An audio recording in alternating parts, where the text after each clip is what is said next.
Hello, everyone. My name is Todd Hull, and I am an associate professor of English at Hankuk University of Foreign Studies in Seoul, South Korea. And the title of my presentation for this conference is Implementing Content and Language Integrated Learning, CLIL, in the University EFL classroom. Well, what is CLIL and how does it help language learning? First, CLIL is language learning through materials not explicitly designed for language learning. So this is materials that are designed for native speakers, such as books, newspapers, magazines, internet articles, internet news content, videos, things like that. Things that were designed for native speakers, but that we can use and adapt in the language teaching classroom. There are a couple of types of CLIL. One aims primarily at improving academic knowledge with a secondary goal of improving language proficiency. But this presentation focuses on the second type, which is aimed primarily at improving language efficiency and with the secondary goal of expanding academic knowledge. So in this case, in this type of CLIL, learners are given content that provides a basic overview of a particular subject or current issue. Then they do various tasks in the classroom that promote language proficiency through engaging with the material, and more details on that later. And again, in addition to improving students' general knowledge about the world, which is a goal but a secondary one here, learners get practice in all four major skills through CLIL, and not only that, but all four skills in a single lesson. Reading. Students research topics, and in order to do that, they have to read. That gives them practice in reading. More details on that later. Writing. After students read and research about a topic, they have to write about it in class, and that gives writing practice. I will address that more later as well. Finally, listening and speaking, the other two major skills. They are practiced in class because students engage classmates in discussions about the topics. So that is a general overview and introduction of what CLIL is and how it promotes language acquisition. Now that we have a general overview of what CLIL is, how do we implement it in the university classroom? First, provide learners with content in the form of comprehensible input. So based upon a needs analysis of the students, goals and objectives are developed for the class, and based upon the goals and objectives, learners are given content such as books, articles on the internet, videos, and things like that, which contain material for the learners to engage with. Comprehensible input. This is at their level. This is material that they need to be able to understand at their level.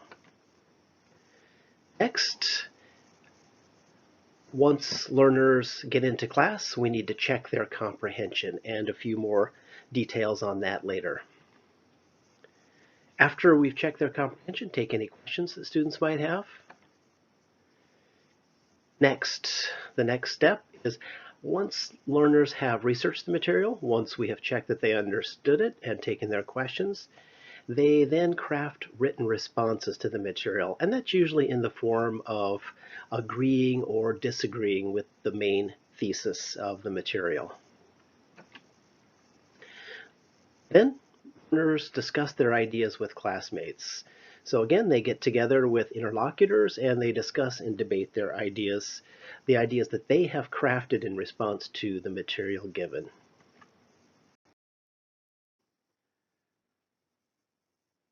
Preliminary steps. What do we do? I think it's usually good to start a class with a warm-up activity. So, for example, if we have a lesson about the news media, students might choose a media outlet in their country, a TV station, a radio station, a YouTube channel, a podcast, something like that, and they might write some of the pros and the cons of that media outlet. They can then discuss their ideas with a partner. That's a good way to warm up. So it sets the context and engages students with the subject matters.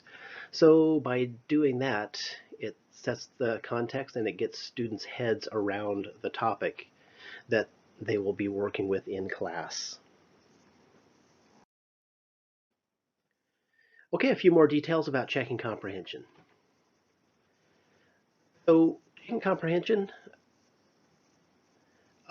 usually comprehension questions are given for homework rather than done in class.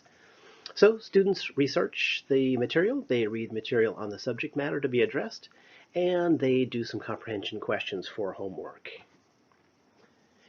Then back in class, after the warm-up activity, when the students' heads are around the topic, check the answers to the comprehension questions, and that helps make sure that the students understand the material well enough to engage with it in the main lesson.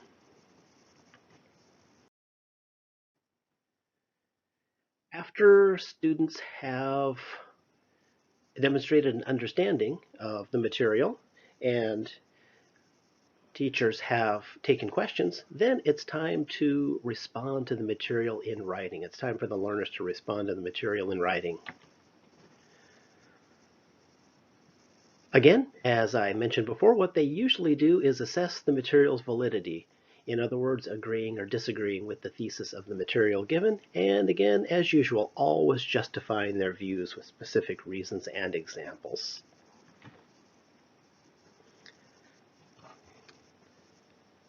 Teachers can choose a variety of writing formats. Some of the ones that I find the most useful are the reasons and examples format, cause and effect, an opinion paragraph or an opinion essay, and an opinion with a counter-argument paragraph or essay. Those are the ones that are the most useful in my particular teaching context, but other instructors can choose the writing formats that most fit with the goals and objectives of their particular learning situations. After students have written about the material, after they have agreed or disagreed with the main thesis of the material, next they engage their classmates in discussions. And this gives speaking practice, also listening practice, and also writing practice, as will be seen. So they discuss their opinions with classmates, and this is the all-important speaking practice that all language classrooms should provide. And this also accords with the communicative approach to language teaching. That is, that learners actually engage in real, meaningful conversation. So this is not something like memorized dialogues, reading a passage from a book, grammar drills. This is real communication. So it's not only speaking practice, but it's actual communication. In this phase, learners get listening practice as well, and they do this by actually having to understand what their interlocutors are saying. How do you check? Students have to take notes, and the proof of understanding of their interlocutors comes from requiring the students to take these notes.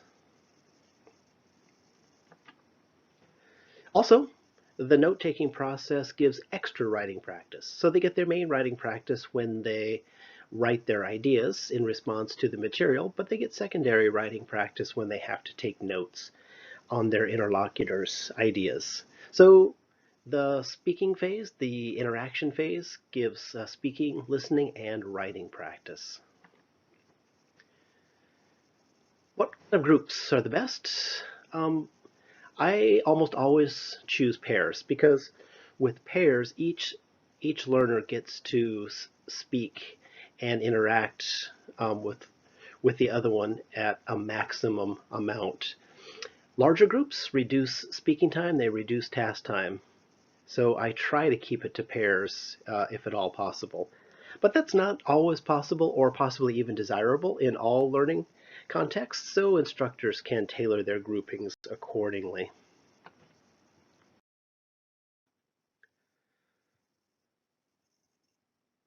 CLIL lessons engage students in the four skills of reading, writing, speaking, and listening, but they also build fluency. How is this done? Well, if learners discuss their ideas multiple times with multiple partners, this repetition builds fluency. The repetition builds fluency, and one of the main reasons that it is able to build fluency is because an important characteristic of fluency building is actually working with tests that are familiar to learners and at, not above, learners' proficiency levels.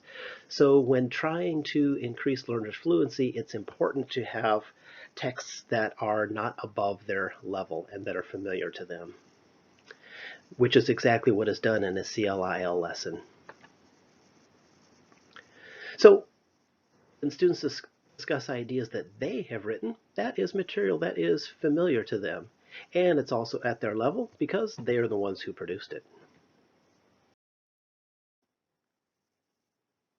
CLIL motivation and classroom energy. CLIL increases student motivation and it also maintains classroom energy. It motivates learners because the learners are actually writing about their ideas and discussing their own opinions, rather than just restating some information from a required text or something that has been memorized as a requirement for the course. And it is quite well known that if students are motivated, they learn better. Emblematic of the literature on that is a study by Sajima in 2013, but there are quite a few other studies that support the fact that motivation is good for language learning. Also, CLIL helps to maintain student attention and maintain classroom energy and momentum because first, learners are working with their own ideas, that keeps them engaged, but also in a class like this, learners change partners and they engage with multiple interlocutors. They actually have to get up and walk around the classroom to change partners, and that, quote, gets the blood flowing, unquote. So it maintains classroom energy as well. Finally, in addition to just increasing students' language proficiency and academic knowledge in general, CLIL can prepare learners for standardized tests like the TOEFL and IELTS.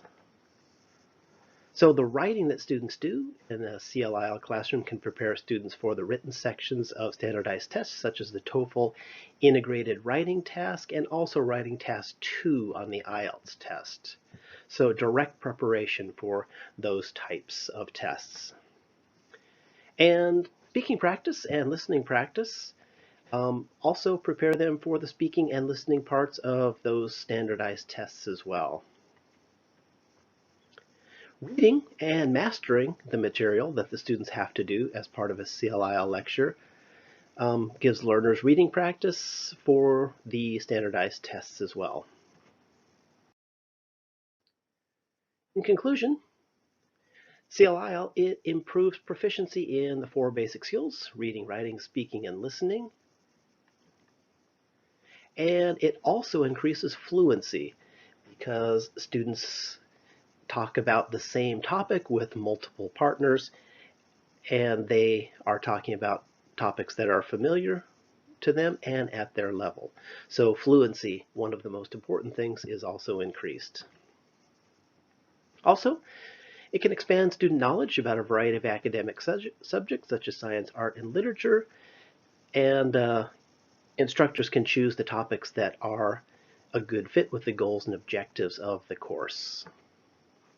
Also, it motivates students because they're talking about their ideas and not just memorizing ideas in a textbook or something like that. Also, classroom energy is kept high because students are moving around the classroom to engage students.